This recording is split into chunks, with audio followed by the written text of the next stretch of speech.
Je suis Martin Lacour, avocat et médiateur.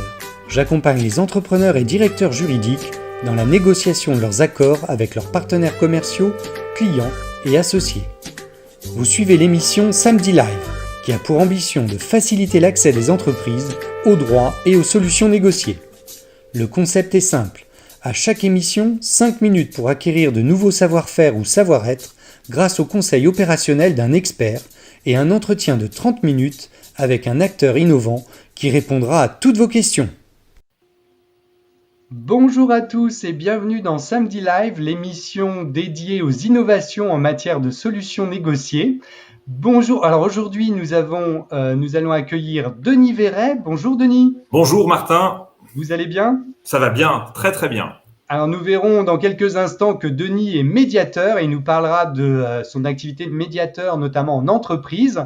Et nous avons pour les chroniques Charlotte Carilla-Vaillant. Bonjour Charlotte. Bonjour Martin et merci beaucoup pour cette intervention et cette belle organisation. Merci surtout à vous. Beaucoup de gens vous connaissent déjà dans le monde notamment des avocats. Mais j'espère que les professionnels des solutions négociées vont aussi apprendre à vous connaître parce que vous nous aidez beaucoup à nous développer. Vous avez beaucoup d'idées très créatives pour nous aider. Et dans le monde des solutions négociées, on a vraiment besoin de développer le marché. Donc c'est vraiment un plaisir et c'est une chance pour nous de vous avoir aujourd'hui.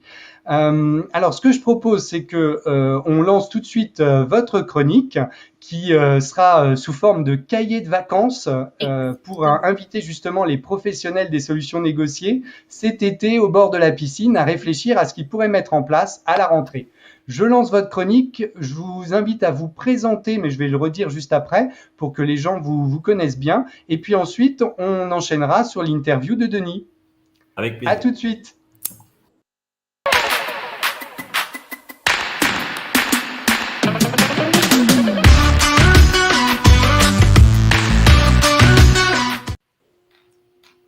Alors Charlotte, est-ce que vous pouvez, avant que je lance le partage d'écran, nous dire qui vous êtes et le rôle que vous jouez au sein de Signes Distinctifs ? Oui, tout à fait. Donc en fait, Charlotte Carilla-Vaillant, moi j'ai fondé Signes Distinctifs en 2008, donc ça date maintenant, pour justement accompagner au début les avocats et les directions juridiques pour se repositionner, pour réfléchir à leur positionnement, tant vis-à-vis de leurs clients externes que de leurs clients internes en entreprise, et donc par des formations, par du conseil, de plus en plus par aussi la mise en place d'e-learning et d'outils de communication différenciés, innovants.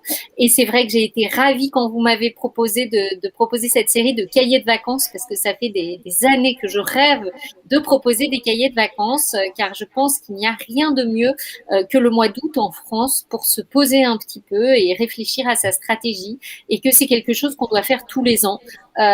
Et que finalement, quand on est dans un contexte différent, quand on est dans un contexte plus serein, quand on est dans un contexte plus ouvert, et qu'on peut aussi échanger avec un verre auprès d'autres amis ou d'autres personnes, c'est une grande source de richesse et de créativité.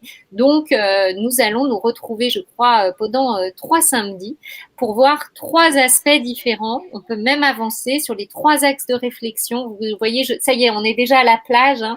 On est fin juin, il pleut un peu, mais on est déjà à la plage quand même. Donc, on peut regarder justement les 3 thèmes qui nous concernent, Martin. Voilà, donc le premier, ça va être vraiment, les 2 premiers, je les ai consacrés, comme je n'ai que 10 minutes à chaque fois, à l'essentiel de la création finalement d'une structure, c'est le positionnement stratégique. C'est vraiment qu'est-ce qui va faire votre valeur ajoutée, comment vous allez vous différencier. Et sur le premier, j'explique comment on peut se différencier par rapport à la concurrence. Et sur le second, la semaine prochaine, nous verrons comment répondre aux besoins des clients en se mettant en empathie avec leurs besoins, leurs attentes, et comment aussi travailler de ces 2 axes pour construire une valeur ajoutée durable sur le marché des solutions négociées et sur le marché plus large en général. C'est là qu'on va voir aussi que la concurrence, ce n'est pas que la concurrence entre les acteurs des solutions négociées, mais c'est aussi une concurrence plus large qu'il faut analyser. Et puis, ce que nous verrons, et je crois que nous en parlerons aussi tout à l'heure dans l'interview de Denis, c'est comment vraiment développer une communication sur un marché à éduquer. Ce qui est très important à comprendre, c'est qu'on est vraiment là sur un marché où les acteurs, vos clients, vos prospects n'ont pas du tout de compréhension suffisamment évidente de ce que c'est la médiation. On en parlait aussi de la différence entre la médiation et la conciliation. Et donc, c'est très important d'avoir une approche de ce que moi j'appelle du marketing pédagogique, n'est-ce pas? Mais c'est vraiment d'avoir une approche qui soit une approche plus éducante en termes de communication pour déjà que vos clients comprennent ce que c'est, pour qu'ils puissent comprendre pourquoi faire appel à vous. Voilà. Oui, ça me paraît essentiel parce qu'en effet, la particularité des professionnels des solutions négociées, c'est qu'ils s'adressent à des gens qui parfois ne connaissent même pas l'existence du produit. Donc c'est quand même, c'est en effet, ça demande une réflexion. Je passe à la slide suivante. Ça dépend. Vous pouvez passer à la slide suivante. Je vais vous faire juste un tout petit aparté. Je prends une seconde. Ça demande une réflexion, mais quand j'ai commencé sur le marketing des professions juridiques, je peux vous dire que déjà juste dire marketing et juridique, même marketing et avocat, c'était des gros mots. C'était très très difficile.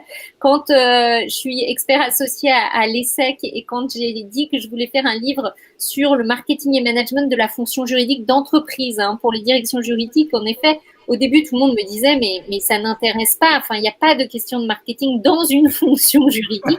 Donc, on voit bien que là aussi, il y a eu. Donc, on arrive à éduquer les marchés. C'est ça que je vais être très optimiste. On y arrive toujours.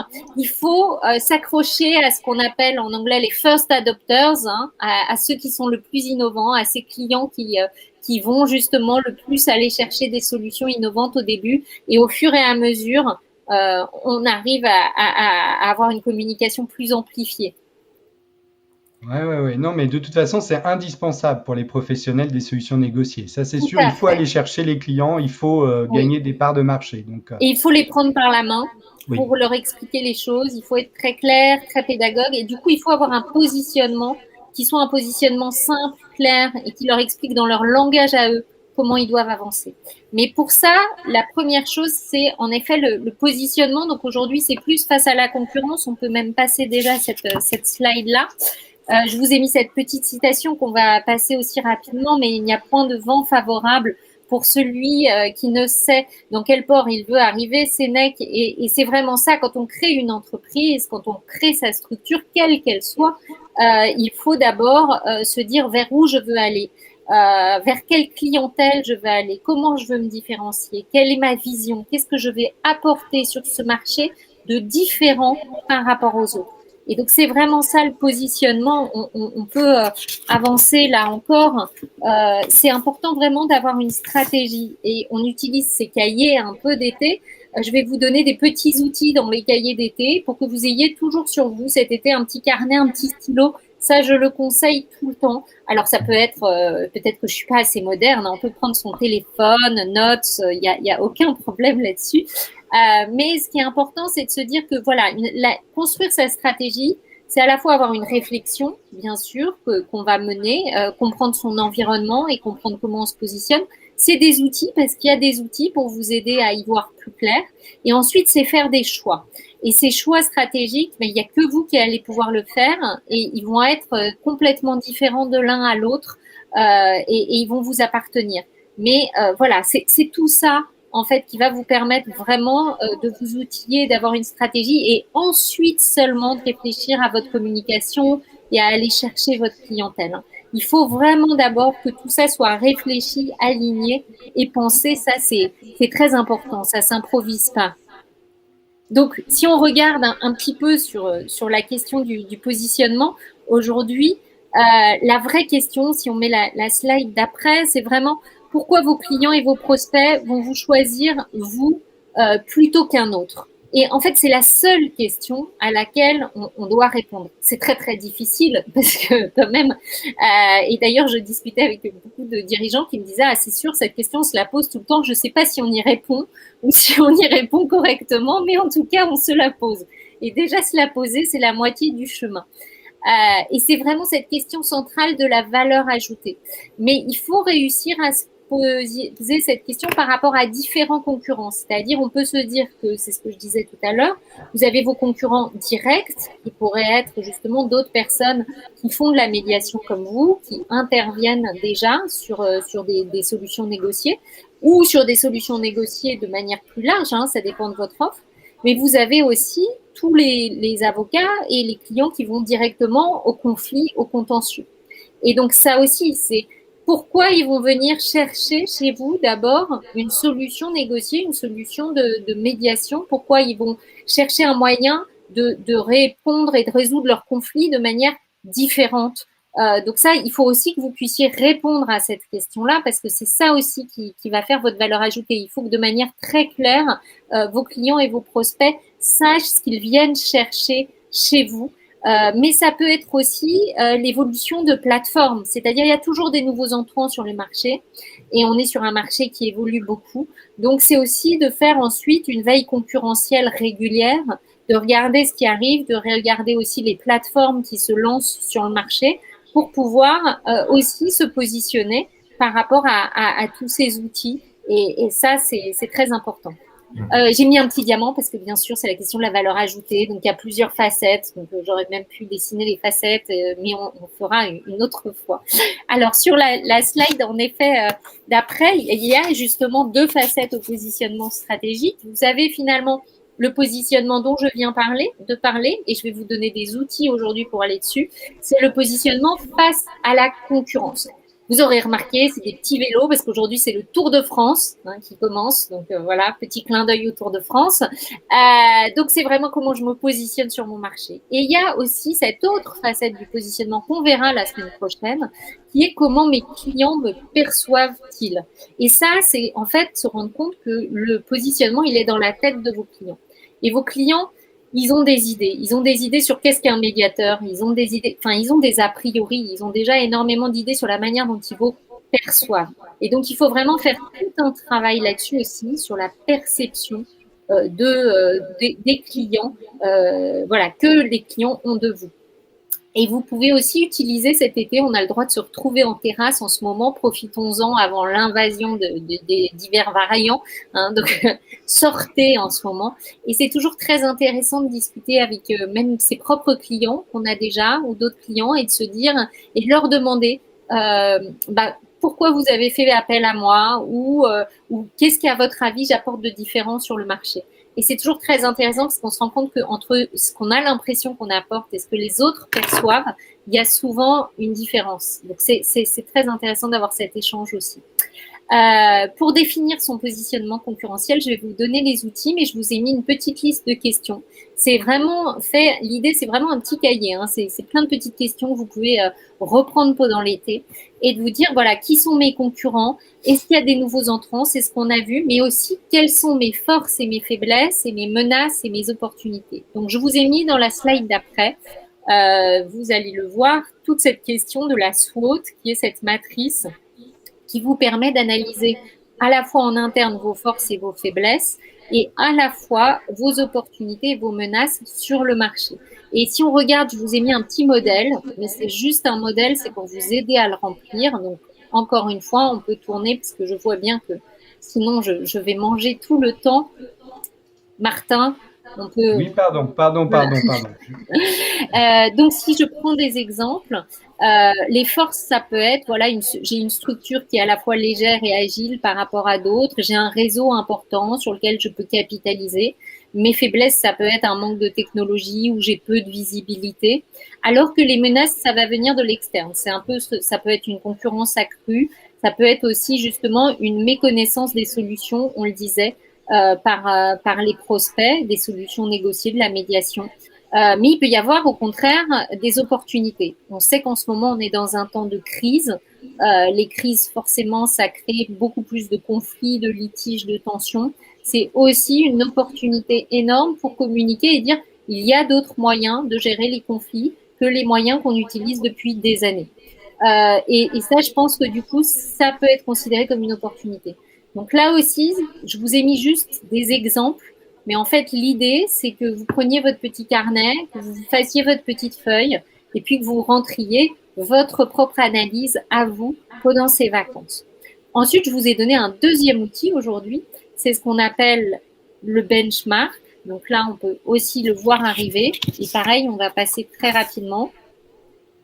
Voilà, c'est… Ah, oui, on peut rester sur le tableau, c'est bon, il y a aucun souci. Non, on va rester… Oui, c'est de dire d'abord, vous identifiez tous vos concurrents et tous les types de concurrents, mais vous en sélectionnez seulement une dizaine parce que c'est assez compliqué à faire. Et vous faites un petit tableau Excel avec les questions. Et donc, en effet, du coup, vous l'aviez mis, Martin, la slide d'après, je vous ai mis un peu le modèle.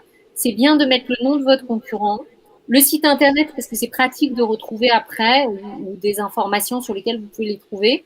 Quelles sont les cibles de clientèle de vos concurrents? Quelles sont leurs offres?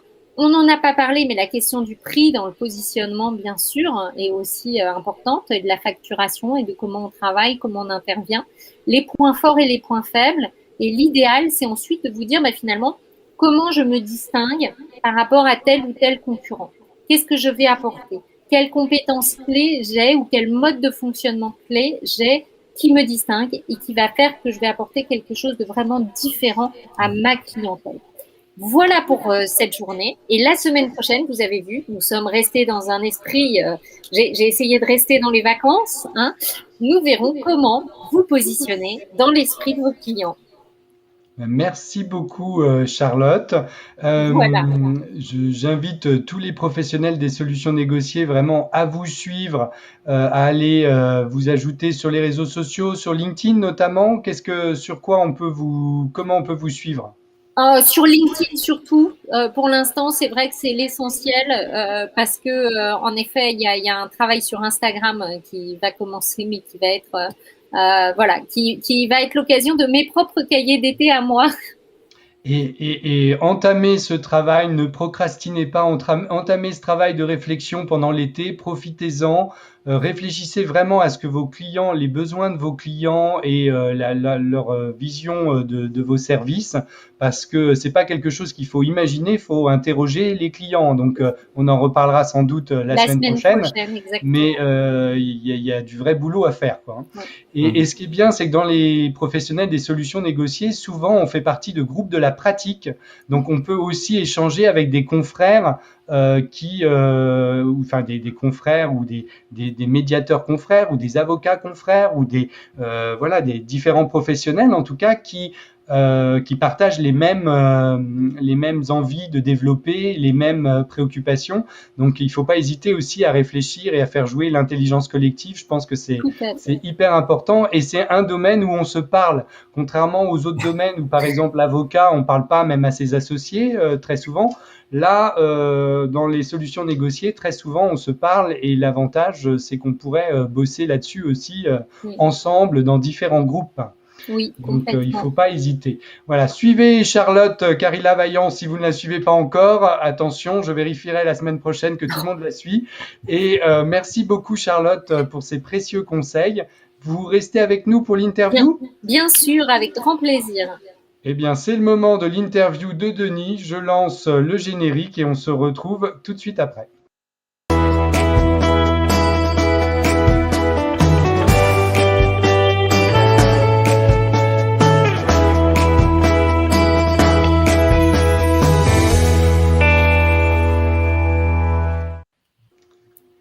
Alors, Denis, vous êtes médiateur, ancien directeur juridique. Est-ce que vous pouvez nous dire comment vous êtes devenu médiateur, comment vous en êtes arrivé à la médiation, quel a été votre parcours ? Oui, alors avec plaisir.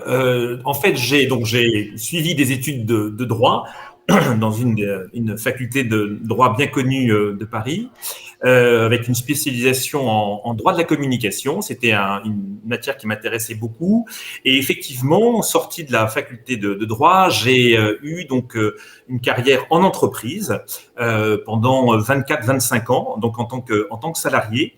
Avec des postes donc de juriste, de risk manager et de directeur juridique dans plusieurs entreprises de tailles différentes, ce qui m'a permis de bien appréhender tous les problèmes que et toutes les questions que peuvent rencontrer des services juridiques en entreprise.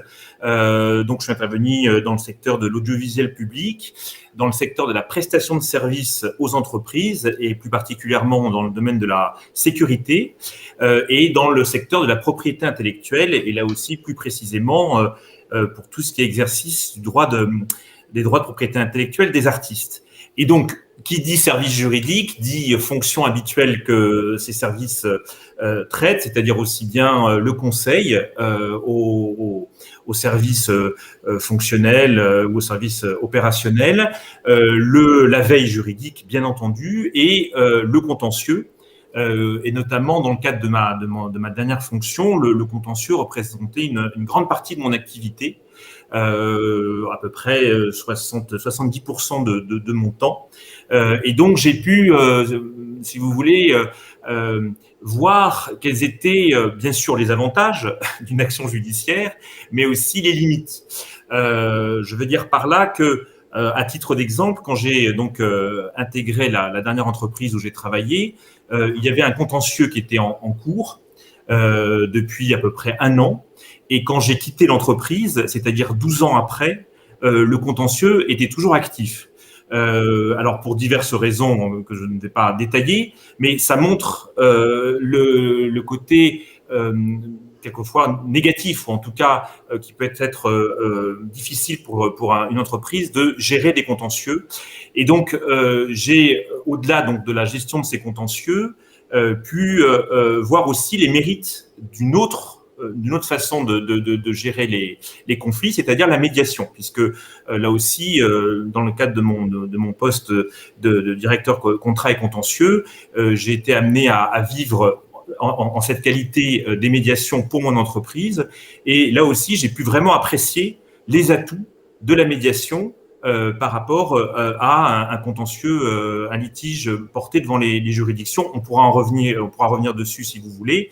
Mais voilà, donc je me suis intéressé de plus en plus à la médiation. Et donc, j'ai décidé de me former à la médiation à l'Institut catholique de Paris et plus précisément à l'Institut de formation à la médiation et la négociation, l'IFOMEN. Et donc, pendant 2 ans, je me suis formé à ce mode de règlement amiable des conflits. Et j'ai été diplômé à la suite de cette formation. Et il y a 2 ans, j'ai pris la décision de quitter le monde de l'entreprise, de quitter le monde salarié et donc de me lancer dans l'exercice libéral de la médiation. Donc, je fais ça à plein temps depuis 2 ans, avec, encore une fois, tous les bénéfices et tous les plaisirs que cela apporte. Voilà. Et alors, est-ce que vous pouvez, pour les personnes qui peut-être découvrent l'émission et ne savent pas vraiment distinguer médiation, conciliation, est-ce que vous pouvez dire un petit peu de quoi il s'agit, en quoi consiste la médiation pour quelqu'un, pour un entrepreneur par exemple, c'est quoi la médiation concrètement? Alors la médiation, si vous voulez, c'est un processus assez merveilleux qui permet à des personnes qui sont en conflit, mais pas uniquement, qui risquent de l'être ou qui sentent qu'il y a un risque de conflits à venir dans le cadre en l'occurrence pour les entreprises, dans le cadre de l'exercice de leur activité, que ce soit au sein de l'entreprise, mais aussi dans les relations de l'entreprise avec des acteurs extérieurs, des tiers. Eh bien, c'est un moyen d'envisager de désamorcer ou de régler, encore une fois, un conflit possible, mais avec donc l'intervention d'un tiers, qu'on appelle un tiers, enfin le médiateur, qui est une personne indépendante, impartiale et neutre, et qui intervient pour, à la demande de l'entreprise ou des entreprises, et qui intervient pour faciliter le dialogue, pour permettre aux parties de trouver par elles-mêmes un accord pour essayer de sortir du litige. On dit souvent qu'une médiation, c'est pas une procédure comme on l'entend, c'est pas une procédure judiciaire, c'est un processus. C'est un processus qui a l'avantage de pouvoir être arrêté, par exemple, à n'importe quel moment. C'est-à-dire que si deux entreprises qui sont entrées en médiation décident de suspendre la médiation parce qu'elles considèrent que malheureusement possibilité de trouver un accord s'éloigne ou en tout cas ne sont pas réunis, les parties, donc les représentants des entreprises, généralement, peuvent mettre encore une fois un terme au processus de médiation quand ils le souhaitent. Le médiateur aussi d'ailleurs, mais tout ça pour dire que ça permet une grande souplesse et une grande facilité. Donc en fait, une médiation, c'est un espace de dialogue qui est mis en place entre des personnes, encore une fois souvent des entreprises en ce qui me concerne, puisque j'ai privilégié pour l'heure cette forme de médiation, qui permettent à des parties qui ne se parlent pas ou qui ne se parlent plus de retrouver le chemin du dialogue et d'essayer, encore une fois, d'échafauder entre elles un accord pour notamment préserver l'avenir. Oui, Charlotte, vous aviez une question? J'ai une question, je trouve ça très intéressant. Vous dites des parties qui ne se parlent pas ou qui ne se parlent plus. Et je me dis à ce moment-là, est-ce qu'on pourrait aussi dire des parties qui se parlent mal, mais peut-être c'est encore plus difficile de faire se rendre compte aux parties qu'au-delà d'une rupture de communication, parfois juste elles s'engagent mal dans le dialogue? Oui, absolument. Et on se rend compte souvent d'ailleurs qu'il y a des litiges qui naissent parce qu'il y a eu un mail ou un courrier, pourquoi pas un courrier recommandé, mal compris, mal interprété. Et souvent, c'est effectivement cette absence de communication, cette absence de dialogue direct, franc, qui peut conduire à des incompréhensions. Et d'où l'importance effectivement de restaurer ce dialogue et d'aménager cet espace de dialogue entre les personnes qui ne se parlent plus. Donc le parle mal effectivement est aussi une bonne expression parce que mais ce parle mal il peut être on a chacun, si vous voulez, notre cadre de référence, que ce soit à titre personnel, mais aussi dans le cadre d'une organisation. Et quelquefois, comme on n'a pas le même cadre de référence, la même façon de communiquer, la même façon de se comprendre, effectivement, alors que l'intention n'était pas forcément malveillante au départ, un mail, une parole ou que sais-je a pu être mal compris.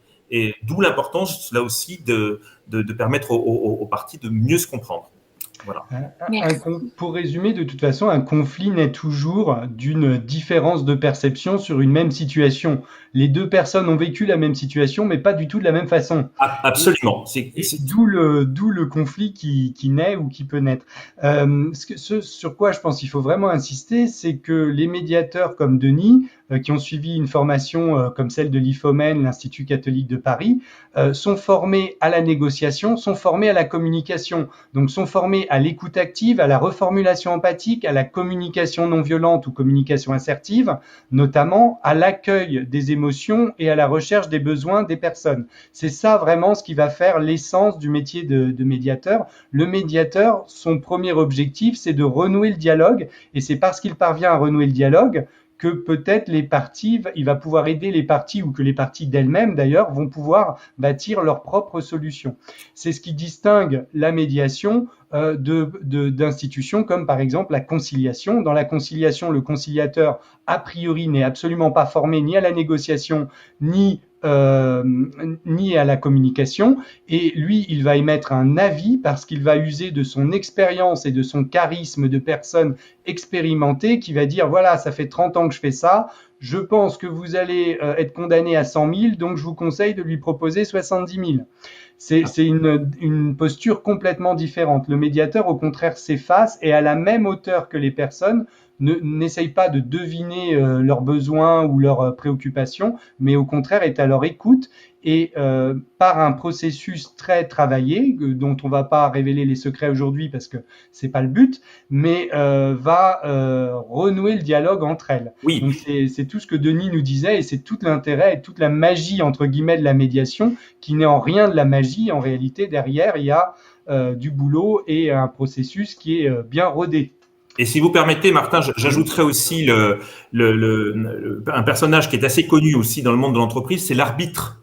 On parle souvent de procédure d'arbitrage, et là, l'arbitre, c'est encore une autre façon d'aborder le litige par rapport à un conciliateur, un médiateur. L'arbitre, les parties lui confient même vraiment expressément le rôle de trancher le conflit. On dit souvent que c'est un juge privé. Enfin, c'est alors l'avantage de l'arbitrage, l'avantage de tous ces modes de règlement, c'est qu'il y a une confidentialité qui entoure les termes de l'accord, contrairement à un litige porté devant une juridiction qui connaît forcément toujours une certaine publicité. Mais voilà, et l'arbitre est aussi encore une autre façon, mais dans le cadre de l'arbitrage, c'est effectivement un tiers qui prononce la décision. Ce qui est absolument, encore une fois, c'est pas du tout le cas du médiateur. Voilà. Et encore une fois, la médiation est un mode qui permet finalement aux personnes de s'emparer réellement elles-mêmes de leurs propres solutions qu'elles vont construire. Le médiateur n'est là que pour les aider, les accompagner à renouer le dialogue, mais en aucun cas, c'est lui qui va leur trouver la solution. Donc quand on est face à un conciliateur, le conciliateur va vous souffler la solution, va vous soumettre un avis auquel vous auriez l'amabilité de vous ranger si vous êtes suffisamment averti. L'arbitre, lui, son rôle est clairement de trancher, donc il va peut-être trancher dans un sens qui n'arrangera ni l'une ni l'autre des parties d'ailleurs, hein, mais on lui demande de trancher, c'est un juge privé investi d'une mission le temps de l'arbitrage, et le médiateur, lui, a un véritable rôle d'accompagner les personnes pour les responsabiliser, les aider à se responsabiliser, à s'autonomiser, parce que le dialogue est rompu, elles ne peuvent plus se parler, c'est pour ça qu'elles ne peuvent pas bâtir leur solution, mais vous voyez que vous êtes sur quelque chose qui permet de construire sa propre solution. C'est quand même, je veux dire, c'est le nec le plus ultra, ça n'a rien à voir avec le reste qu'on évoquait avant quand même. Faut être clair, c'est du sur-mesure, quoi. Et je dirais même que plus le médiateur laisse de l'espace aux parties pour échanger et trouver par elles-mêmes leur accord, plus l'accord qui sera trouvé justement, puisque les termes de l'accord émanent exclusivement des parties, sera viable et durable. Il faut vraiment que le médiateur veille à surtout ne pas s'impliquer, si vous voulez, dans les termes de l'accord. Étant précisé que très souvent, et c'est le cas pour la médiation d'entreprise, les parties sont bien sûr accompagnées par leurs avocats, puisque généralement, alors que ce soit dans le cadre d'une ce qu'on appelle une médiation conventionnelle, c'est-à-dire dans le cadre dans le cas où les entreprises font appel à un médiateur, il n'y a pas eu encore d'action judiciaire d'engagée. Mais ça n'empêche pas que généralement donc les parties en conflit viennent accompagner par leur avocat, et c'est encore plus vrai dans le cadre qu'on appelle une médiation judiciaire. Donc la médiation judiciaire, en revanche, c'est là où une action judiciaire a déjà été engagée et un magistrat invite les parties à se tourner vers un médiateur ou aller voir un médiateur pour qu'elles puissent trouver là aussi un accord par elles-mêmes. Donc voilà. Et donc les avocats ont un rôle très important dans les réunions de médiation. Lorsque encore une fois les personnes décident de venir avec leur avocat, puisque au bout du bout, ce seront les avocats qui généralement rédigeront, si vous voulez, les termes de l'accord, et d'ailleurs qui veilleront à ce que l'accord soit conforme aux règles applicables. Voilà. Donc, mais en aucun cas, le médiateur ne prend la plume pour rédiger quoi que ce soit sur l'accord. D'accord, c'est très clair. Merci beaucoup, Denis. Alors, j'ai cru voir, puisqu'on a fait la même formation à l'Institut catholique, la formation de l'IFOMEN, j'ai cru voir dans la liste des mémoires que vous aviez consacré votre mémoire à l'humour en médiation. Est-ce que vous pouvez nous en dire quelques mots et qu'est-ce que ça vous a apporté, vous? Qu'est-ce que ça vous apporte dans votre pratique, l'humour en médiation? Alors, c'est une bonne question, et je l'ai même intitulé l'utilisation bienveillante de l'humour, parce que il y a plusieurs façons effectivement de pratiquer l'humour, et il faut que ce soit toujours, bien sûr, dans une démarche bienveillante. Le médiateur est là pour apporter du positif, pour apporter du lien. Donc, j'avais bien insisté sur ce qualificatif, utilisation bienveillante de l'humour. C'est pas de l'ironie. Exactement. Il ne faut pas que ce soit de l'humour acide ou acerbe. Donc, c'est effectivement très important. Si vous voulez, au-delà de mon activité de médiateur, j'ai constaté au cours de mes années que l'humour était une façon de communiquer très fédératrice. Et qui permettait aussi de dédramatiser certaines situations, désamorcer des tensions, et surtout permettait aux personnes, lorsqu'il y a des relations effectivement tendues ou difficiles, de prendre du recul par rapport à la situation donnée. Donc c'est pour ça que, comme dans mon activité professionnelle en entreprise, mais aussi dans le cadre de mes relations personnelles, enfin amicales et familiales, j'ai vu les bienfaits de l'humour. Je me suis intéressé à cette question pour mon mémoire effectivement à l'IFOMEN. Et donc oui, j'ai pu vivre et comment dirais-je, éprouver l'intérêt de l'utilisation de l'humour dans le cadre d'une réunion de médiation. Alors attention, il faut pas on est conscient, on voit bien que au début d'un processus de médiation, les gens arrivent assez tendus. Souvent, ils sont assez étreints par l'émotion. Il y a un certain stress. Donc, si vous voulez, il est clair qu'il serait assez malvenu de faire de l'humour d'entrée de jeu et d'avoir cette démarche qui a, encore une fois, qui a pour vocation de décontracter les gens. Donc, quand j'utilise de l'humour, ou en tout cas ceux qui souhaiteraient ou penseraient que ce serait effectivement opportun d'utiliser l'humour, je les invite à le faire après un certain nombre de réunions, ou en tout cas lorsque la première réunion, la deuxième réunion s'est déjà déroulée aux trois quarts, parce qu'il y a déjà eu un climat de confiance qui s'est installé entre le médiateur et les personnes en médiation. Donc voilà, mais il est vrai qu'encore une fois, l'humour a cette vertu, cette qualité, comme je vous disais, il y a souvent des moments dans les réunions de médiation où les choses sont bloquées. Les relations sont sclérosées, on peut avoir du mal à avancer parce que beaucoup de choses ont été dites et il se peut que quelquefois les personnes patinent dans le cadre de leur échange. Et donc, un petit trait d'humour peut apporter beaucoup pour relancer, si vous voulez, les échanges et oui, pour mettre à l'aise, si vous voulez, les personnes. Et Dieu sait qu'elles en ont besoin lorsqu'elles sont comme ça réunies autour d'une table, souvent autour de sujets difficiles. Je crois justement que Charlotte, je vous suis depuis des années, même si je vous suivais dans l'ombre, mais j'ai assisté à beaucoup de vos formations pour le barreau entrepreneurial, voilà, beaucoup d'événements, et vous êtes très impliqué aussi auprès du barreau, notamment de l'Ordre des avocats de Paris. Je crois que c'est un sujet que vous appréciez aussi particulièrement, l'humour et la créativité, enfin le rôle de l'humour dans la créativité.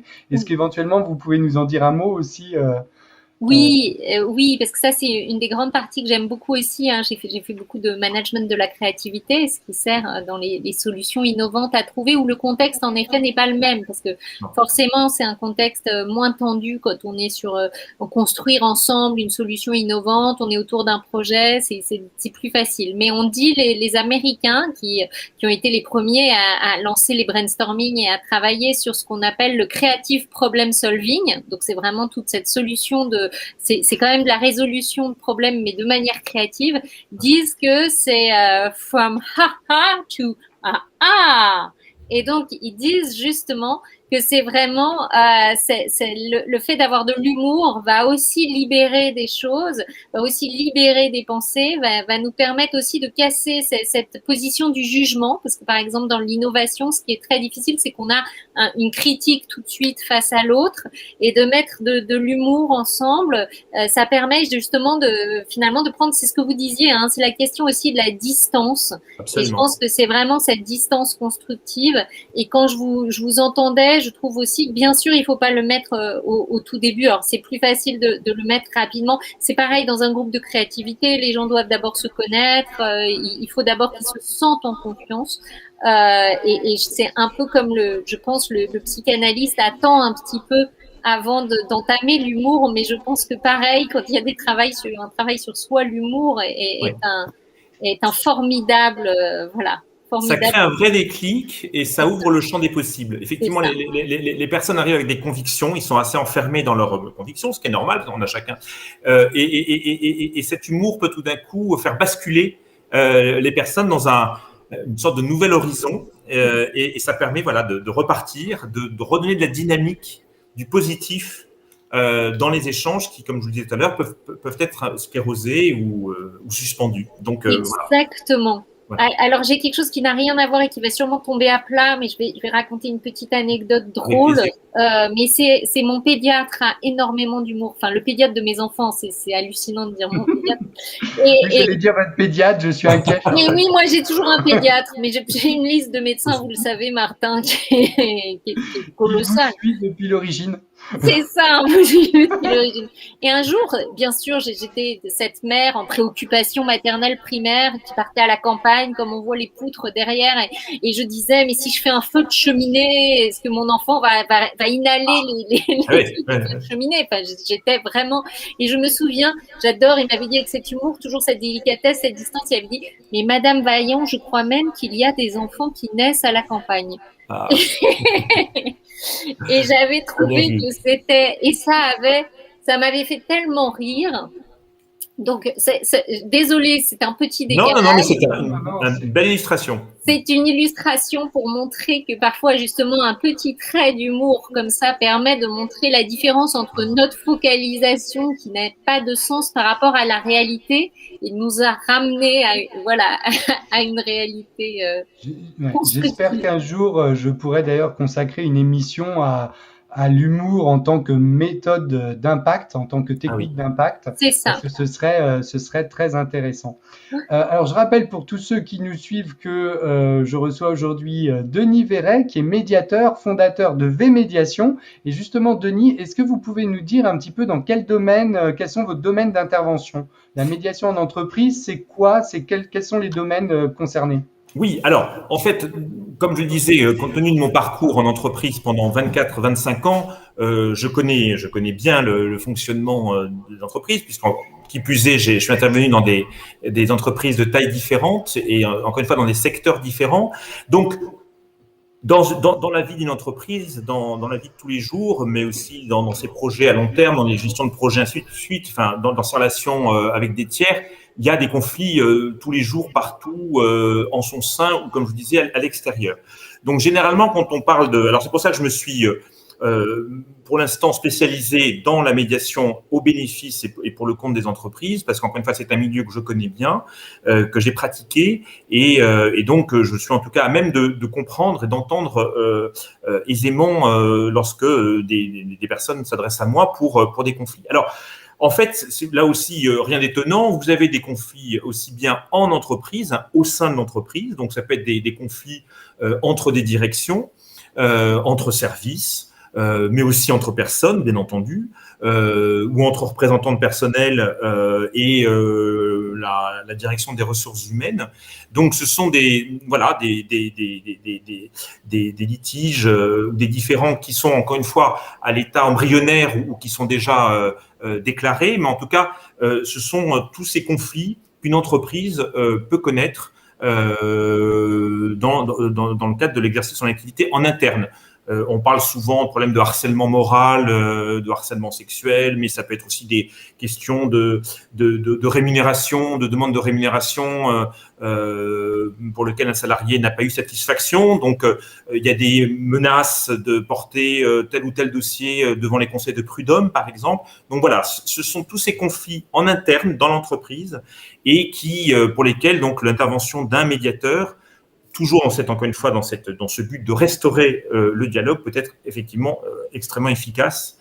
Et bien entendu, plus son intervention se réalise en amont, plus évidemment le litige peut être désamorcé. Donc là, c'est effectivement très très important. Donc généralement, pour ça, je suis.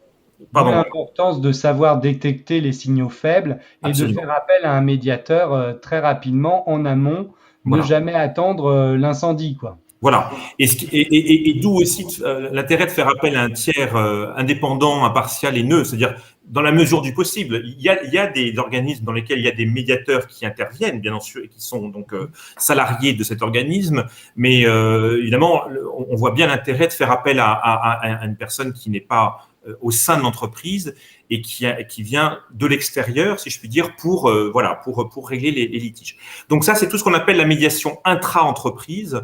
Et comme disait Charlotte tout à l'heure, c'est vrai que la crise Covid a notamment apporté beaucoup de tensions au sein des organisations, au sein des entreprises. Donc en ce moment, il y a une demande assez forte justement pour pour restaurer ce dialogue et pour apaiser et pour désamorcer les litiges potentiels. C'est vrai que tout ce qui est relations à distance, et les visioconférences, tout ça n'ont pas aidé pour justement pour faciliter le dialogue. Oui, enfin non pas aidé, oui et non, parce que c'est mieux que rien. C'est mieux que rien, je suis d'accord. C'est mieux que rien. Même. Mais c'est source d'incompréhension aussi. Oui, bien sûr. Absolument. Aussi, absolument, absolument. Et puis il y a tous les litiges entre entreprises. Donc là, on n'est plus dans un litige au sein d'entreprise, mais alors c'est tout ce qui relève, par exemple, de contrats signés entre un prestataire, son fournisseur, ainsi de suite, qui est mal exécuté ou pas exécuté. Donc là aussi, lorsqu'il y a un problème d'interprétation d'une clause ou ainsi de suite, et menace de porter tel ou tel litige devant telle ou telle juridiction, évidemment, l'option médiateur est recommandée parce que on voit bien que lorsqu'il y a un problème de délai de paiement, un retard dans un délai de paiement, ou je pense à des problèmes récemment, je suis intervenu pour les problèmes de concurrence déloyale. Voilà, tous ces problèmes entre acteurs économiques, il vaut mieux que ce soit, et c'est toujours ce que je dis, que ce soit réglé entre entre acteurs de manière rapide, confidentielle et souvent moins coûteuse que lorsque l'on porte ce litige devant une juridiction.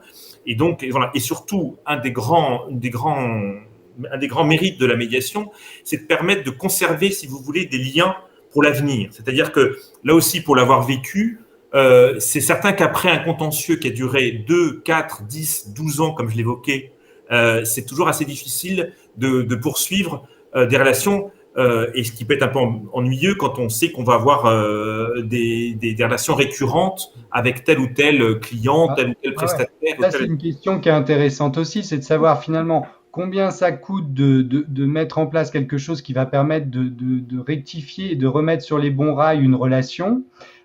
Et combien ça coûte d'aller vers l'inconnu et de se lancer dans une nouvelle relation avec un nouveau partenaire qu'on ne connaît pas et dont on ne sait pas s'il sera plus satisfaisant ou pas. Absolument, donc, absolument. Et je dis toujours que… Les KPIs, d'ailleurs, c'est des choses sur lesquelles les DAF et les directeurs juridiques ont sans doute à plancher. Oui, absolument. Et je suis toujours assez étonné, pardon Charlotte, de voir que la médiation n'est pas toujours intégrée dans cette politique de gestion des risques ou de prévisibilité au sein de l'entreprise. Or, ça devrait mesurer l'impact ou l'intérêt d'une médiation par rapport à une instance judiciaire. Je pense que oui, les chefs d'entreprise devraient se poser la question et en arriver à mesurer. La question des KPIs. Et j'espère que beaucoup vont plancher. Charlotte, vous vouliez réagir? C'était justement, Denis il a répondu justement. C'était cette question parce que vous disiez au tout début que justement vous aviez travaillé en tant que risque manager. Oui. C'était vraiment dans cette casquette de risk manager. Est-ce que aujourd'hui vous avez vraiment une vision de la médiation dans la gestion des risques de l'entreprise? En tout cas, moi, je l'avais pas intégré au moment où on était plutôt sur la gestion des risques industriels. Enfin, ouais, exactement. Et cette question de la gestion des risques, encore une fois, sur le plan du contentieux, je pense qu'il faudrait vraiment l'intégrer. Alors, il y a des entreprises qui le font, hein, mais je ne suis pas sûr que ce soit la majorité aujourd'hui. Et il faut analyser ça. Absolument. Voilà. On n'a malheureusement pas de KPIs à ma connaissance qui montrent tous les bienfaits des solutions négociées, que ce soit médiation, processus collaboratif.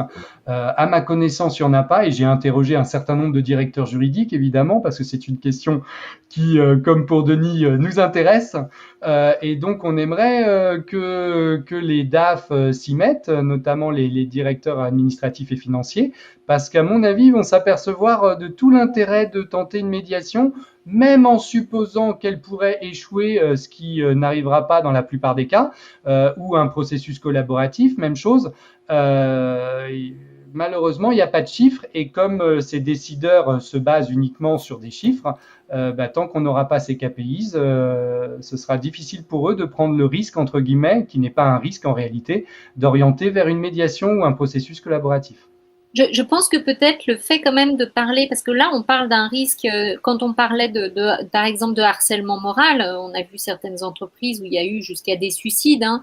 Donc je pense qu'aujourd'hui, sensibiliser sur le risque de réputation de l'entreprise, je pense que c'est quand même si voilà, ça parle plus aux dirigeants aujourd'hui qu'il y a plusieurs années, je pense. Cette question du risque d'image, voilà. Ah bah oui, on peut aussi, il faudrait faire un brainstorming là-dessus, mais je pense que sur tout ce qui est charte éthique, engagement des entreprises à Ouais. systématiquement mettre en place des médiations pour toutes les difficultés intra-entreprises déjà, et ensuite aussi pour de l'inter-entreprise, ça pourrait être aussi évidemment des leviers sans doute sur lesquels elles pourront communiquer en plus avec des labels peut-être ou autres, mais c'est des choses certainement qui feront évoluer l'État malheureusement trop limité du recours aux solutions négociées pour l'instant. Oui, absolument. Alors attendez, qu'est-ce que je voulais vous dire? J'ai vu qu'il y avait pas mal de questions, donc on les traitera, ne vous inquiétez pas, on les prendra ensuite. J'en ai pas vu directement lié avec ce qu'on vient de dire, donc sinon je les aurais affichées, mais toutes les questions seront affichées. Ce que je voulais vous demander, Denis, c'est les moyens que vous avez réussi à mettre en place pour développer la médiation. Vous nous avez dit que vous étiez médiateur à temps plein. Vous êtes, pour ceux qui nous auraient rejoints en cours de route, je rappelle que vous êtes ancien juriste d'entreprise, ancien directeur juridique, que vous êtes intervenu dans des entreprises de différentes tailles, que vous connaissez très bien le monde des affaires et que vous avez décidé il y a 2 ans de vous mettre à votre compte en tant que médiateur. Vous avez créé V-Médiation et maintenant c'est votre activité à 100%. Donc oui. Comment vous avez réussi à développer cette activité? Parce qu'il y a beaucoup de gens qui voudraient développer dans leur domaine propre et à qui ça peut servir évidemment de voir votre exemple. Oui, alors c'est vrai que dans le monde, enfin pour tout ce qui concerne la médiation en entreprise, ça ne vous étonnera pas, le réseau est extrêmement important. C'est-à-dire que j'ai pendant mes 24 années en entreprise, eh bien créé des liens avec des professionnels du droit, notamment des avocats, mais également avec des directeurs juridiques d'autres entreprises, des clients et ainsi de suite. Donc pour lancer et développer mon activité dans le cadre de cet exercice libéral et comme vous disiez, à plein temps de mon activité, c'est bien sûr le réseau qui a été le premier, enfin le domaine où j'ai essayé de développer la médiation. Je passe aussi par tout ce qui est centre de médiation, parce que là aussi, on l'a peut-être pas dit, mais enfin, il y a des centres de médiation qui existent partout en France. Je fais partie d'un centre de médiation qui s'appelle Médiation Net. Je siège au conseil d'administration de ce centre. Je fais partie également je siège au conseil d'administration de la Fédération française des centres de médiation. Et donc, ces centres de médiation, si vous voulez, ont pour vocation et mission de recevoir des demandes de médiation. Alors, ça peut être des entreprises, mais c'est aussi, par exemple, dans le cadre de médiation familiale ou médiation dans le domaine administratif. Donc, faire partie d'un centre de médiation, c'est aussi important, bien sûr, et ça peut être pourvoyeur de missions de médiation, mais il est évident à l'expérience que ce n'est pas suffisant. C'est-à-dire que il y a aujourd'hui une nécessité, en tout cas dans le cadre de ma démarche, comme je vous disais, de faire connaître la médiation à titre personnel de mon côté, indépendamment de ce qui se passe au sein du centre auquel j'appartiens. Et donc, je passe aussi par les réseaux sociaux. Avec comme premier travail, on en a parlé tout à l'heure, la nécessité d'expliquer ce qu'est la médiation. Il y a un gros travail encore pédagogique à faire. On vient de le faire et merci encore de me permettre de démontrer et de dire tous les avantages et les qualités de la médiation. Mais il y a ce gros travail d'information, de sensibilisation à faire et ça passe effectivement par les réseaux sociaux. Donc pour l'instant, j'en suis là et j'espère que ça fera boule de neige. Alors j'ai déjà eu effectivement les premiers fruits de cette démarche, c'est-à-dire que du fait de mes interventions dans telle ou telle entreprise, pour tel ou tel prescripteur, ensuite le bouche à oreille fonctionne. Mais voilà, il y a un gros travail, si vous voulez, de communication et d'approche. Parce que Peut-être qu'on ne le sait pas beaucoup, mais effectivement, il y a beaucoup de médiateurs aujourd'hui qui exercent cette activité, non pas à plein temps, comme je le fais. C'est le cas de beaucoup d'avocats qui ont cette activité en plus de leur activité de conseil et gestion du contentieux. Mais voilà, donc c'est vrai que quand on est à plein temps, il faut prendre le temps de faire travailler son réseau et je m'y emploie. Voilà, depuis plus de 2 ans maintenant. C'est particulièrement important puisque la particularité des solutions négociées, c'est quand même que quoi qu'il arrive, les gens viennent parce qu'ils ont un litige, ils vont le résoudre de manière confidentielle et ils n'ont pas forcément envie d'aller dire à tout le monde que ça s'est bien passé, même s'ils en sont très contents à la fin. C'est-à-dire que c'est quelque chose où le bouche à oreille joue, mais de manière plus limitée que si on parlait d'une glace à la vanille formidable, quoi. C'est sûr. C'est un peu, voilà. C'est aussi une des difficultés marketing de développer dans ce marché, c'est qu'à la fois la solution traditionnelle, c'est malheureusement le contentieux. Absolument. Nous, on est sur un nouveau produit que les gens ne connaissent pas souvent, et en plus, même s'ils sont très satisfaits de la prestation, par essence, cette prestation est confidentielle. Oui. Donc, il y a un véritable travail à faire par rapport à ça pour se faire connaître et pour que évidemment chacun sache que l'option existe et de préférence le sache bien avant que le litige se pose, parce que quand on découvre qu'on peut guérir grâce à la cryogénie le jour J, on n'a peut-être pas envie de tenter la cryogénie, alors que quand on sait depuis l'enfance que la médiation existe, ça entre un petit peu plus facilement et le jour où le problème se pose, peut-être que c'est plus facile aussi. Alors, absolument, absolument. Et alors, pour compléter, mes interlocuteurs dans l'entreprise sont paradoxalement pas toujours les directions juridiques, mais justement les directions des ressources humaines. J'évoquais tout à l'heure les litiges en entreprise et c'est souvent les directeurs des ressources humaines qui sont, comme vous disiez, un peu les lanceurs d'alerte, parce que vous disiez qui sensibilisent la direction générale à un conflit à venir. Ça peut être les DAF, et puis effectivement les chefs d'entreprise eux-mêmes. Les directions juridiques, bien évidemment, c'est eux qui sont au contact, si je puis dire, direct du litige, notamment. Alors là, pour le coup, notamment pour les litiges inter-entreprises, dans les litiges avec une relation commerciale. Mais si vous voulez, elles sont pas toujours,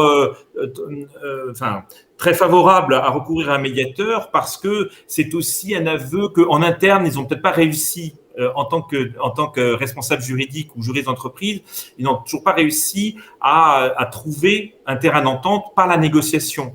Donc le réflexe immédiat, et pour justement entre guillemets faire bonne figure auprès de la direction générale, c'est de dire on va aller au contentieux parce que c'est l'étape la plus naturelle, la plus logique. Et souvent, je dis au directeur juridique, attention, vous savez, il y a quand même cette case, si je puis dire, à ne pas négliger, qui est la médiation, qui reste un peu, oui, qui peut être quelquefois perçue comme l'option de la dernière chance, mais il faut vraiment que les directions juridiques soient convaincues que ça peut être très bénéfique pour l'entreprise et ça ne remet pas du tout en cause, bien entendu, leur rôle. L'intervention d'un tiers neutre, indépendant, impartial apporte beaucoup également pour les directions juridiques.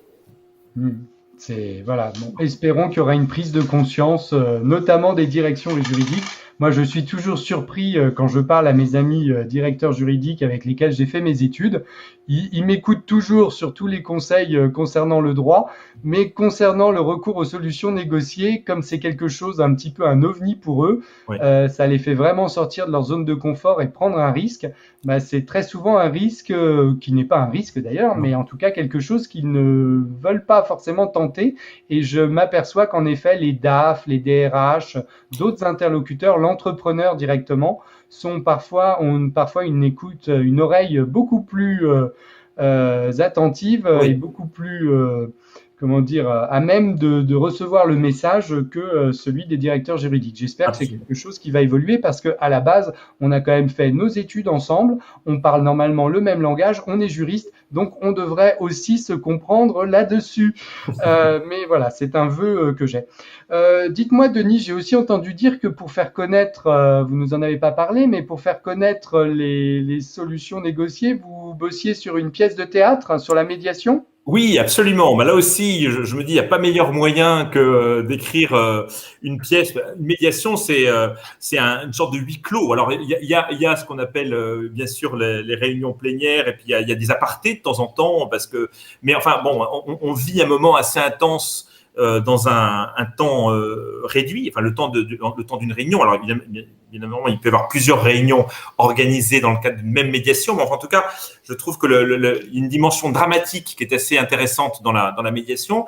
Et je me dis, quoi de mieux que de faire connaître peut-être à un public plus large les vertus de la médiation. Alors, il y a déjà eu une ou deux pièces, je crois, en tout cas en France, écrites là-dessus, mais voilà, moi, j'ai voulu, je me suis lancé dans la rédaction d'une pièce. Je ne sais pas si elle sera produite un jour, mais alors je veux dire, il n'y a rien de très surprenant là-dessus, mais enfin, en tout cas, qui est en trois parties. Il y a une partie avant médiation, une partie pendant la médiation et une partie après la médiation.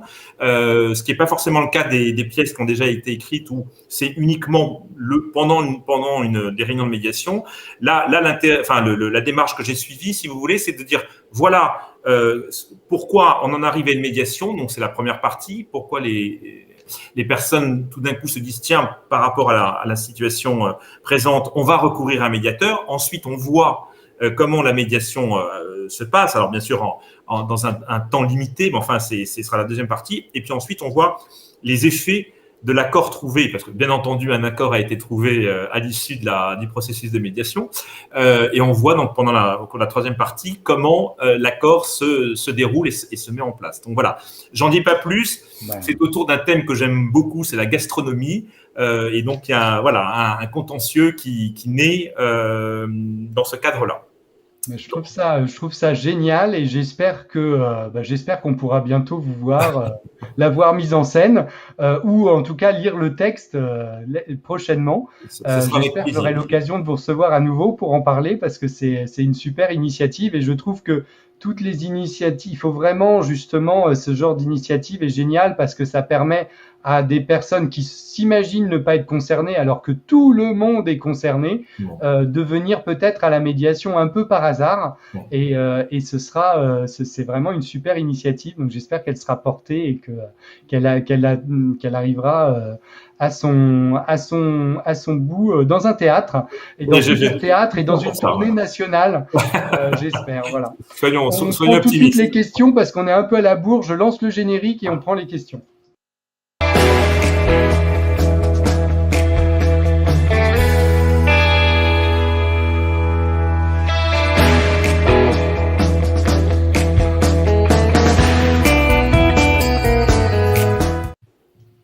Alors, une question qui n'en est pas une, qui est une remarque de Catherine Bourguez, que j'embrasse, qui est avocate, praticienne de processus collaboratif, formatrice à la FPDC. Le droit collaboratif est un outil pertinent pour faire émerger des solutions négociées pérennes créées par un avocat pour les avocats. Catherine, je suis tout à fait d'accord avec toi, je ne dis pas le contraire. À mon sens, la médiation et le processus collaboratif sont les deux vrais modes amiables qui permettent de développer des solutions, d'aider les personnes à trouver leurs propres solutions en les aidant à s'autonomiser et à se responsabiliser. Et je pense que nous nous enrichissons les uns des autres et que c'est formidable qu'il y ait des médiateurs et c'est formidable qu'il y ait des praticiens de processus collaboratifs. Blanche, l'Avenir Morel, qui est une consoeur aussi, praticienne de processus collaboratif et médiatrice, nous dit hello, je te remercie. Hello Blanche, merci de nous suivre. J'ai une question d'Hervé Abou qui nous dit quelles sont les limites juridiques de la médiation. Alors je suis pas sûr de comprendre la question, je sais pas si Denis vous la comprenez. Les limites juridiques, je pense qu'on peut parler peut-être de l'ordre public. Oui, alors je ne sais pas, effectivement, on ne peut pas recourir à la médiation dans tous les cas, même si effectivement dans toutes les situations, il y a des conflits qui impliquent forcément l'intervention d'un juge, effectivement, mais je ne sais pas s'il faut l'entendre comme ça. Est-ce que c'est même par rapport à la portée peut-être de l'accord qui est conclu. Hervé, je vous invite à préciser votre question et Denis viendra y répondre ensuite une fois qu'elle sera précisée. Ce qui est sûr en tout cas, c'est qu'il y a très peu de limites en réalité. Et quand je dis qu'il y a très peu de limites, il y a quand même des médiations qui se mettent en place suite à des génocides. Donc à partir de là, à partir du moment où on peut faire de la médiation, y compris en matière de crimes contre l'humanité, je pense qu'il y a peu de limites. En revanche, dans l'accord, évidemment dans la rédaction de l'accord, Denis nous l'a très bien rappelé tout à l'heure, le médiateur ne rédige pas l'accord et s'il y a des difficultés, il faut avoir recours à un avocat pour rédiger l'accord ou à des avocats, le mieux étant que chacune des personnes impliquées ait évidemment son avocat.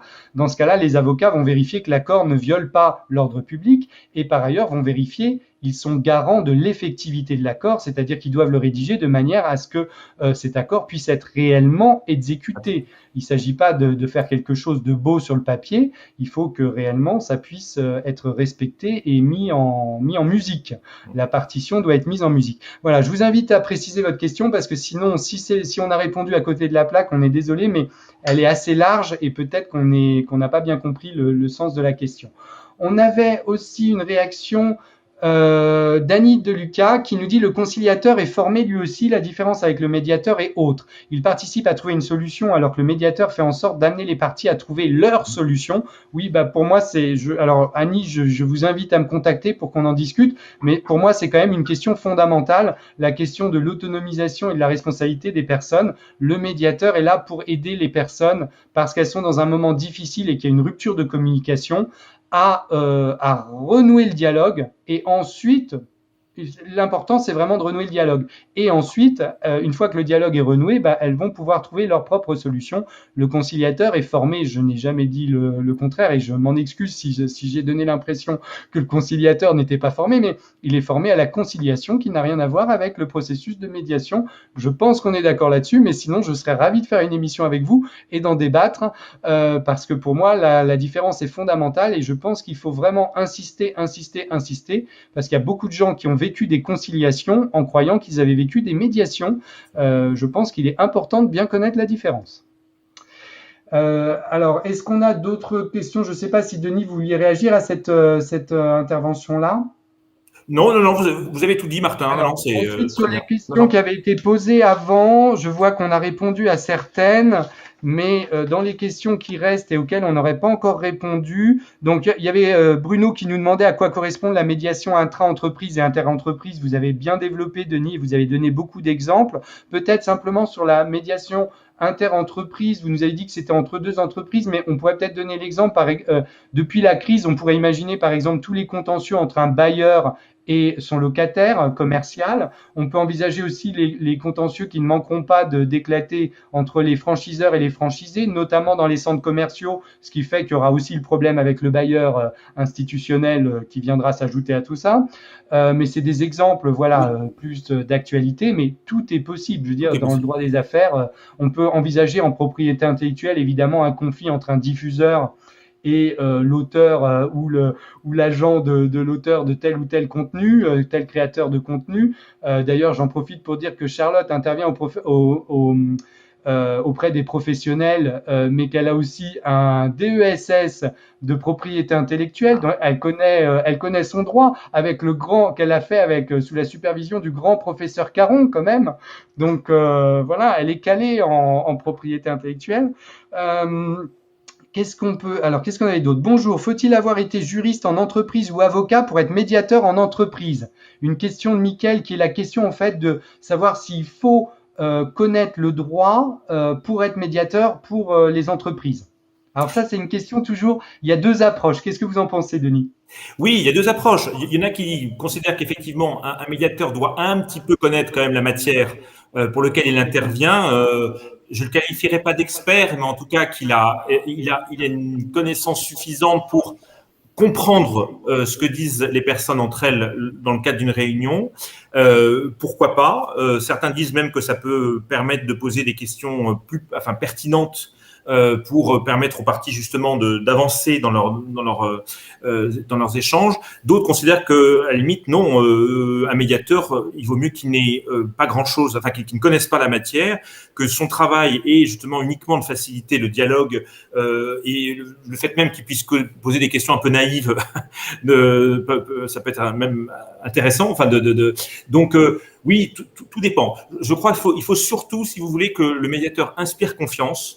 Donc, il peut inspirer confiance de différentes manières. Ça peut passer effectivement par côté, je connais un petit peu enfin, je connais le monde juridique et je connais la matière, mais ça passe pas obligatoirement par là. Voilà mon point de vue. Il est évident quand même, pour être quand même sincère, que sur un conflit, par exemple, si on reprend une de vos matières que vous maîtrisez très bien, le droit d'auteur, voilà, si vous avez, dès le début, vous sentez que le médiateur confond droit à l'image et droit d'auteur, c'est-à-dire droit de la personne représentée et droit de la personne qui a créé le contenu, imaginons du photographe par exemple, bah, ça peut rompre quand même un peu la confiance. Donc je pense que dans certains cas, avoir un minimum de connaissances quand même sur l'industrie ou sur le secteur concerné ne peut pas faire de mal, surtout que parfois il y a quand même un champ lexical très particulier. Absolument. Si on est en matière de pétrole et qu'on comprend pas ce que les personnes racontent, ça risque d'être un petit peu difficile. Donc c'est pas forcément avoir des notions juridiques, mais c'est avoir quand même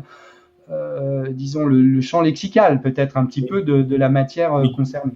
Voilà, donc évidemment, puis il y a la voie du milieu. Vous disiez, il y en a qui sont pour ne rien connaître, pour arriver naïfs, d'autres au contraire qui préfèrent connaître le secteur. Et puis il y a peut-être la voie du milieu qui peut parfois être la comédiation entre un médiateur juriste et un comédiateur non juriste, et qui peut aussi ouvrir des opportunités. Donc je pense qu'à chaque situation, on peut répondre à des besoins différents. Absolument. Et donc il faut voir ça avec son médiateur, et il faut voir avec l'expérience et l'usage.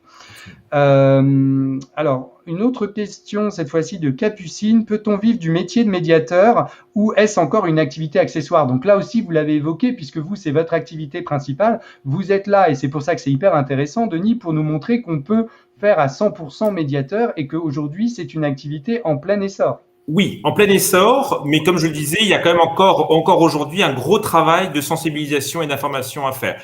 Il y a peut-être des domaines où vivre à plein temps de la médiation, la question se pose même pas. Je pense par exemple à tout ce qui est médiation familiale. Il y a notamment dans le cadre des médiations judiciaires, il y a beaucoup de médiateurs dans le domaine conflits familiaux qui en vivent. Mais c'est vrai que ça reste encore, il y a encore du chemin à faire pour vraiment être, comme à l'instar des avocats ou que sais-je, des notaires, de vivre pleinement de cette activité. Il faut développer la culture de la médiation encore et encore pour espérer vivre à plein temps de cette activité. Et je rebondirai là-dessus, ça dépend. Il y a aussi des avocats qui ont du mal à vivre même de leur propre activité. Donc, je pense que c'est aussi encore, encore une question aussi, vous l'avez dit, de communication, de stratégie, de définir, de savoir définir sa valeur ajoutée, de savoir la communiquer, de savoir montrer le bénéfice client au client. Enfin, je pense que l'intérêt de vos cahiers de vacances. D'où l'intérêt. Vous avez vu comment je commence ça la dernière minute. Indispensables. Tous ceux qui nous suivent doivent vraiment s'y mettre. Il n'y a pas de possibilité d'y échapper. On est dans un domaine où il faut réfléchir à ce qu'on veut faire, ce qu'on veut mettre en place. Comment on va le mettre en place? Mais ce que je pense qui est en effet essentiel, c'est de dire aujourd'hui qu'il n'y a pas une voie où on est sûr de vivre entièrement de sa voix. C'est fini ce temps-là. Mais même, vous avez dit notaire, je ne sais pas, peut-être encore notaire, mais en tout cas, et encore. Il y a quand même beaucoup de pays où le rôle du notaire est tenu par l'avocat. Hein. Oui, en plus. Je dis rien, mais c'est un monopole. Donc, je pense que vraiment, aujourd'hui, chacun doit être entrepreneur et tout est possible. Oui. C'est aussi, ça nécessite une casquette supplémentaire, mais c'est possible. Oui. Je prends une dernière question parce qu'on a explosé le compteur. On est à 1h12 là. Quelle est la formation des médiateurs en entreprise? Le métier est-il réglementé? Nous demande Jeanne. Donc, la formation des médiateurs, je pense que vous y avez répondu. Vous nous avez expliqué que vous avez suivi le DU d'IFOMEN de l'ICP, l'Institut catholique de Paris. Je rappelle pour ceux qui nous suivent que c'est une des formations les plus longues pour devenir médiateur. Il y a des formations plus courtes. L'avantage de faire une formation longue, et puisque j'ai fait la même que vous, je peux en parler, c'est qu'on fait beaucoup de cas pratiques. Je ne sais pas ce que vous en pensez, Denis, mais je pense que c'est quand même utile. Absolument. C'est même incontournable. Oui. Voilà. Et ensuite, le métier est-il réglementé? Je répondrai non pour l'instant. Je ne sais pas ce que vous en pensez, vous, Denis, sur la question de la réglementation. Non pour l'instant, mais il est vrai que depuis une dizaine d'années, une quinzaine d'années, on voit fleurir de plus en plus de textes, que ce soit des lois ou des directives européennes et des décrets, qui viennent quand même encadrer certains domaines de la médiation. Il y a encore bien sûr des domaines qui ne sont pas réglementés, mais c'est vrai voilà. Et récemment, on parle aujourd'hui devant le Parlement, comme vous le savez, d'un centre national de la médiation. Donc, on voit quand même qu'il y a des choses qui se mettent en place pour encadrer cette activité. Garantir finalement un niveau de service minimum uniforme à toutes les personnes et tous les justiciables qui ont recours, ce qui ne me paraît pas forcément être une mauvaise chose. Hein. Absolument. Je trouve que c'est... Il faut quand même justifier d'une formation initiale et d'une formation continue. C'est-à-dire que là aussi, les textes imposent de plus en plus de justifier une formation, encore une fois, initiale et continue. Donc voilà. Et puis, il est assez facile, je pense, pour les gens de voir qui est actif et qui ne l'est pas. Justement, vous, on voit que vous êtes actif sur vos réseaux sociaux, on voit que vous développez votre site web, etc., etc. Donc, c'est un moyen quand même pour les gens aussi de se rassurer sur le fait que un médiateur, il est formé, il continue de se former par la suite, il pratique. Le fait que, par exemple, ce soit votre activité à 100% montre que vous avez un nombre d'affaires forcément déjà important, donc c'est aussi quelque chose qui rassure les personnes, je pense. Et si vous permettez juste une disponibilité aussi, ça malgré tout, c'est vrai pour toutes les activités, tous les métiers, mais quand vous exercez une activité à plein temps, c'est pas une activité par définition que vous accomplissez à 18h du lundi au vendredi ou le week-end, ainsi de suite. Alors, je ne généralise pas, mais c'est vrai que j'ai une disponibilité, une réactivité, si vous voulez, que me permet par définition l'exercice à plein temps de l'activité. Oui, c'est très très important, surtout dans le monde des entreprises. Écoutez, merci beaucoup Denis Verret, merci énormément pour le temps que vous nous avez consacré. Merci Charlotte Carilla-Vaillant. On se retrouve la semaine prochaine, Charlotte? Oui, tout à fait. Eh bien, pour parler des clients. Merci Charlotte. Des clients. Des clients. Et oui, du design thinking, quoi. C'est ça. Merci beaucoup Charlotte, merci Denis, passez un excellent week-end, prenez tous soin de vous, bonne semaine et à la semaine prochaine. À bientôt. À bientôt, au revoir. Au revoir.